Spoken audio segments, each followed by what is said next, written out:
Innover, c'est parfois, souvent même, se réinventer.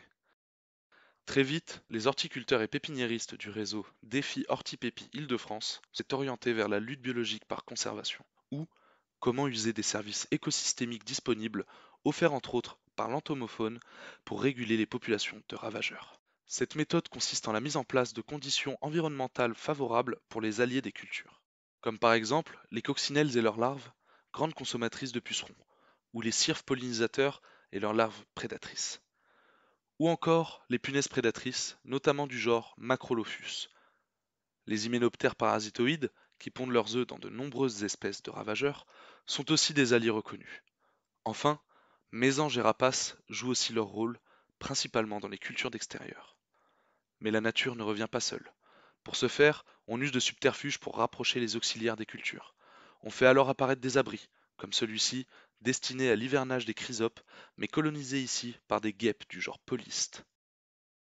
Des refuges ou nichoirs peuvent aussi être installés, tout comme des bandes enherbées fleuries et des plantes relais.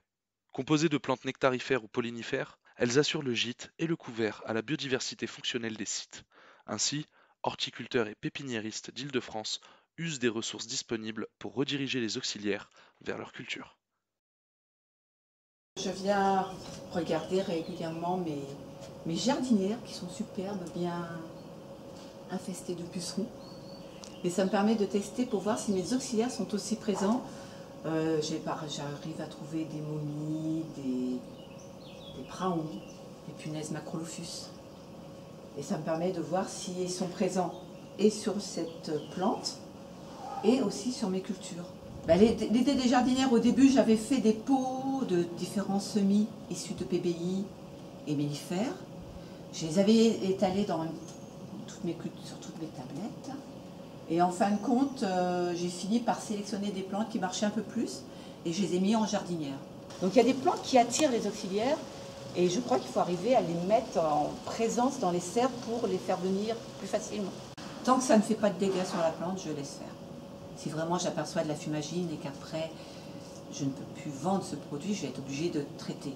Dans ces cas-là, j'essaie de prélever des auxiliaires présents dans mes cultures que je mets de côté et il y aura un traitement qui sera fait. L'avantage, c'est que pas traiter, c'est super.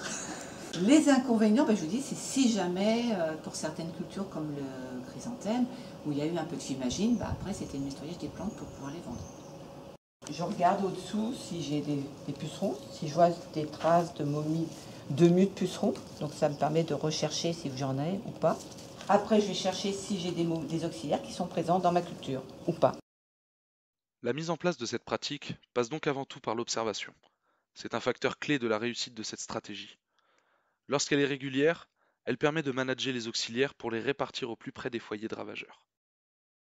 On a mis en place principalement de l'observation, des protocoles pour arriver à savoir si on aide à la décision qu'en fait est-ce qu'on doit traiter, est-ce qu'on doit laisser, qu'est-ce qu'on doit faire en fait. Déjà rien que d'observer en fait ça, on dégaine bien moins vite en fait le pulvérisateur et du coup on a baissé considérablement en fait nos achats en fait de phyto. On est à peu près à 30% par an de baisse d'achat de produits phyto. C'est quelque chose pour lequel en fait, l'équipe est plutôt sensible en fait, d'être plus respectueux de la nature. Et puis d'un autre côté aussi, il remonte très vite des informations.